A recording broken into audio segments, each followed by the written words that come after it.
अपराध पर नेता प्रतिपक्ष तेजस्वी यादव ने बड़ा हमला बोला है। तेजस्वी यादव ने सोशल मीडिया एक्स पर पोस्ट करते हुए पीएम मोदी को लिखा कि बिहार में दिन दोगुनी रात चौगुनी बढ़ रहे रिकॉर्ड तोड़ अपराध पर आपसे 2 शब्द निंदा की अपेक्षा है।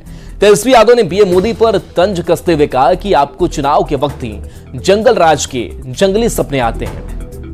आपकी जानकारी और संज्ञान के लिए 2 से 3 दिन की आपराधिक घटनाओं की दर्दनाक सूची साझा कर रहे हैं। तेजस्वी ने बिहार की आपराधिक घटनाओं का जिक्र किया है और कहा है कि देखिए 2 से 3 दिनों की आपराधिक घटनाएं क्या है, जिसकी मैं सूची भी साझा कर रहा हूं।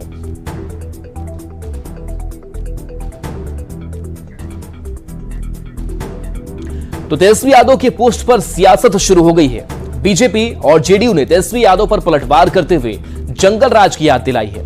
बीजेपी जेडीयू का कहना है कि लालू राबड़ी राज में अपराधियों को सीएम आवास में पनाह दी जाती थी। नीतीश सरकार ने अपराधियों पर कड़ी कार्रवाई की है।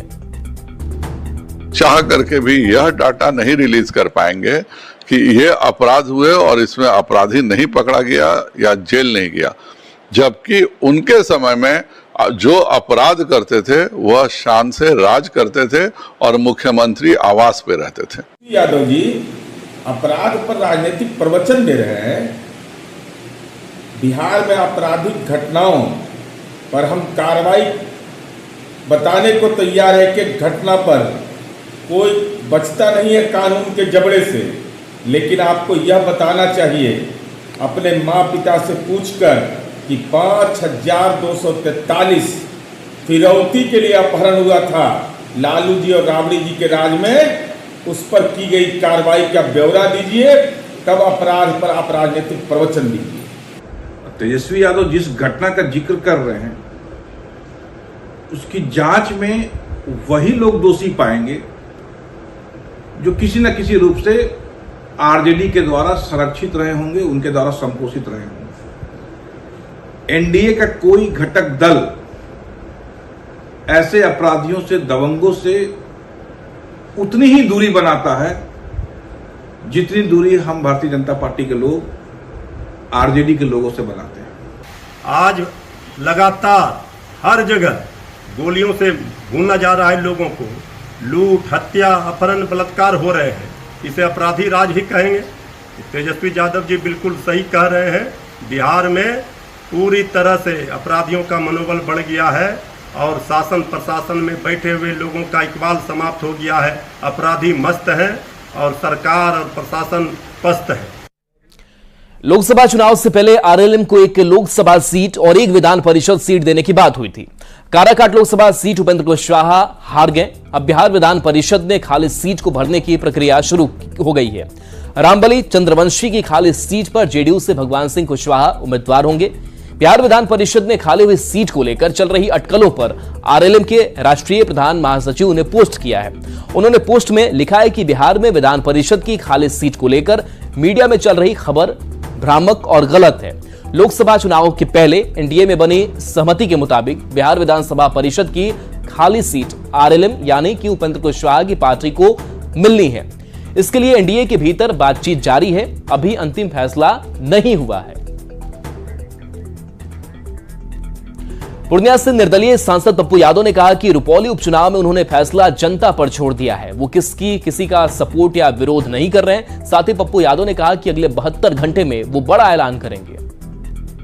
रुपौली में विधानसभा उपचुनाव है। बीमा भारती टिकट ले आई है, उन्होंने नामांकन कर दिया है। पप्पू यादव का क्या रुख रहने वाला है? देखिए, जो वहां के हालात है ना, मैं अपने वर्कर पर छोड़ दिया।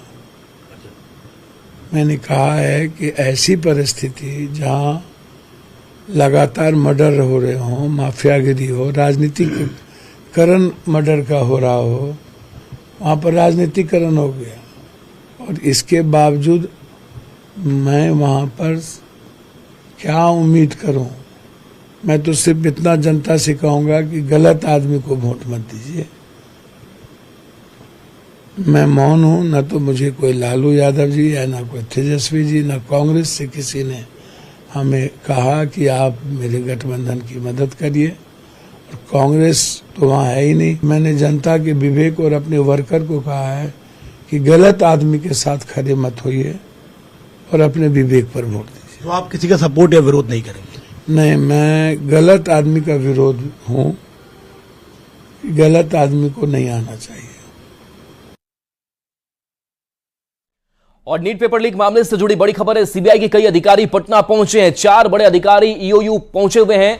ईओयू के एडीजी के साथ बैठक हो रही है। नैयर हसनैन खान के साथ बैठक कर रहे हैं। नीट पेपर लीक को लेकर के ये बैठक हो रही है और आगे की रणनीति को लेकर के बातचीत चर्चा जो है वो चल रही है। तो ये तस्वीर आपको दिखा रहे हैं जहां 4 बड़े अधिकारी ईओयू दफ्तर पहुंचे हैं, सीबीआई के अधिकारी। तो नीट पेपर लीक मामले में सूत्रों के हवाले से बड़ी खबर है। पुलिस सूत्रों से जानकारी, अहम जानकारी सामने आ रही है। गिरफ्तार आरोपियों से सीबीआई पूछताछ करेगी। बिहार और गुजरात से गिरफ्तार आरोपी हुए हैं। एक एक कर सभी आरोपियों को रिमांड पर सीबीआई लेगी और उनसे पूछताछ करेगी। सबूतों के फॉरेंसिक रिपोर्ट का इंतजार भी है और रिपोर्ट आने के बाद फॉरेंसिक रिपोर्ट का सीबीआई अध्ययन भी करेगी। अमित हमारे साथ न्यूज 18 संवाददाता जुड़े हुए हैं। अमित, अब सीबीआई के जिम्मे पूरी जांच की प्रक्रिया है और सीबीआई अब उन आरोपियों से भी पूछताछ करेगी। इसके लिए क्या तैयारी है? इसी तैयारी के लिए सीबीआई के जो अधिकारी हैं वो ईओयू कार्यालय पहुंचे हैं और अभी जो एडीजी हैं ईओयू के नैयर हसनैन खान, उनके साथ इन लोगों की मीटिंग चल रही है। जो हमारे पुलिस सूत्र हैं उनसे जो जानकारी मिली है, बड़ी खबर हम दर्शकों को बता रहे हैं कि सीबीआई जो है उन 13 आरोपियों को एक एक कर रिमांड पे लेगी, जिनसे ईओयू ने और पटना पुलिस ने पूछताछ करी है।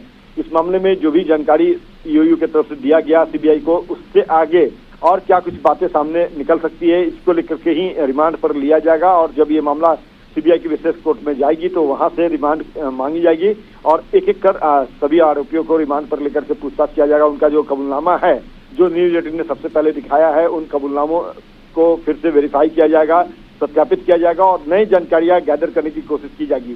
साथ ही साथ जो इनके पास से जो साक्ष्य मिले थे, चाहे वो इलेक्ट्रॉनिक एविडेंस हो या दूसरे जिसकी प्रश्न पत्र है, उनकी जो एफएसएल से जांच होनी है, तो उस जांच रिपोर्ट का इंतजार भी सीबीआई कर रही है। जैसी जांच रिपोर्ट ईओयू के पास आएगी, वो रिपोर्ट जो है ईओयू सीबीआई को देगी और फिर फर्दर आगे की जो इंक्वायरी है उसमें सीबीआई जो है अपने कदम आगे बढ़ाएगी। लेकिन सबसे महत्वपूर्ण बात है कि सीबीआई के जो शीर्ष अधिकारी हैं वो आज ईओयू पहुंचे हैं और यहाँ आकर के एडीजी लॉ एंड ऑर्डर के साथ, एडीजी ईओयू के साथ जो है वो मीटिंग कर रहे हैं। तो निश्चित तौर पे कुछ चलिए, बिल्कुल अमित, इस पूरी हलचल पर नजर बनाए रखिए। आगे अपडेट आपसे लेंगे। बहुत बहुत शुक्रिया फिलहाल इस खबर के लिए आपका।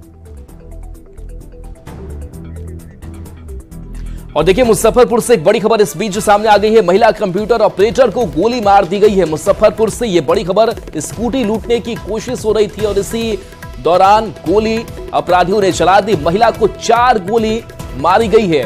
यह बड़ी खबर मुजफ्फरपुर से बता रहे हैं, जहां महिला की हालत गंभीर बताई जा रही है। इलाज जो है वो कराया जा रहा है।